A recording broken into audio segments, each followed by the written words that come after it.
Master Sergeant Ensminger. Good afternoon, Mr. Chairman, Ranking Member Blumenthal, and to all the esteemed members of this committee.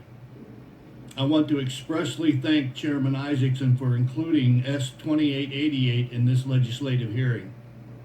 My name is Jerry Ensminger. I am a retired U.S. Marine, and I spent more than 11 of my 24 and a half years of service at Camp Lejeune, North Carolina. I would like to commend both Senators Burr and Tillis for writing and introducing this bill. This bill confirms to the hundreds of thousands of Marines, sailors, their families, and the thousands of civilian employees who were negligently exposed to the highest levels of harmful contaminants ever recorded in a major drinking water system, that the United States delegation, Senate delegation of North Carolina, has our backs. Not only is this legislation another step in rectifying the gross injustice committed against the Camp Lejeune victims, it also has the potential of saving the American taxpayers hundreds of thousands, if not millions of dollars in the future. This bill, when passed, will require the Veterans Administration, or the VA, to utilize the Agency for Toxic Substances and Disease Registry, or ATSDR, rather than exclusively contracting external government entities to perform evaluations or opinions on health effects related to the Camp Lejeune drinking water issue. ATSDR was created and mandated by Congress in 1980 to investigate, evaluate, and remediate human exposures to potentially harmful contaminants found at national priority listed sites, such as Camp Lejeune.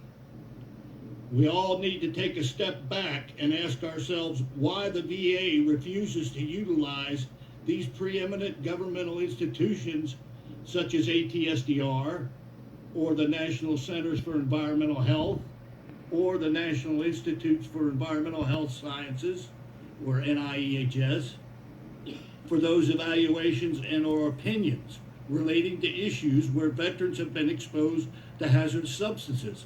Why does the VA automatically and exclusively resort to contracting external government entities for these evaluations? Here are some findings we have made concerning those questions. You can draw your own conclusions. 1. When the VA contracts an external entity to provide them with an evaluation or an opinion, the VA writes a charge to the contractor. This is where the legitimacy of this practice comes into serious question. Every member of this committee is a politician, and the best analogy that I can use to describe the flaws in this process is political poll questions. A pollster with an agenda can write poll questions in a fashion which would provide them the responses they desire. There is no difference when writing a charge to a contractor. The person or persons writing the charge can fashion it in such a way or manner as to narrow the final evaluation or opinion. Number 2, none of the work performed by these external governmental entities falls under the Freedom of Information Act. We have no access to the procedures or what scientific materials the contractor used in creating their evaluations. Where is the transparency in this process? There is none. Every time the VA contracts an external government entity for an evaluation or opinion, the American taxpayer is paying double. We are paying to maintain, equip, and staff our governmental agencies who are fully capable of performing these tasks. We are also paying the VA's contracted price for these external government entities to execute this work. Several years ago, I asked VA's Dr. Terry Walters why the VA constantly insists on using external government entities when seeking evaluations or opinions regarding potentially harmful exposures. She claimed that the VA uses those external contractors for such work because the veterans wouldn't trust the work product of a governmental agency. Her response almost made me choke.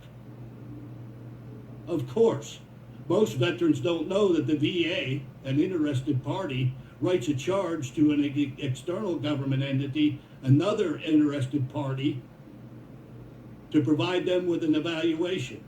On the other hand, governmental agencies such as ATSDR, NCEH, and the NIEHS are uninterested parties who would give an evaluation based on available scientific evidence instead of a charge which could restrict the evaluation to the desires of the contractor. Furthermore, all of the procedures and scientific materials utilized by the aforementioned governmental agencies would be accessible under the Freedom of Information Act.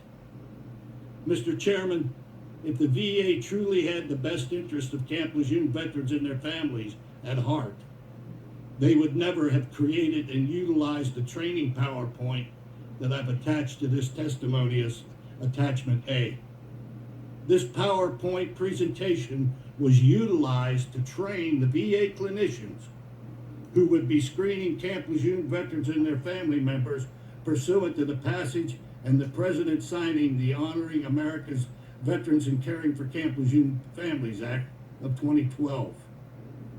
This PowerPoint not only regurgitated outdated and disputed science, it reads like a roadmap for how to deny veterans and their families the care outlined in the law. Finally, the description of Dr. Walter's vision of a Camp Lejeune veteran's wife, which shows on slides 10 and 12 of Attachment A, went beyond the pale. It was demeaning and outright despicable. What makes this even worse is the fact that when Dr. Walters was asked if this depiction was a real individual, she replied, "No. I took several actual individual cases and lumped them together to create that one example." Does anyone need to wonder why we don't trust the VA? I challenge every member of this committee to research how much money the VA has expended since fiscal year 2012 on external governmental contracts for evaluations or opinions. I would venture a guess that between Camp Lejeune and the C-123 aircraft Agent Orange issues alone, hundreds of thousands of taxpayers' dollars were spent. A lot of money that could have been spent caring for our veterans rather than devising methods in attempts to cheat them out of the benefits they deserve. Thank you, and I look forward to answering any questions that you may have. Thank you very much for your compelling testimony. The kind words you said about Senator Tellis, he wasn't in the room when you said them, so I wanted to be sure to know you bragged about him. Now, would you mind repeating those comments?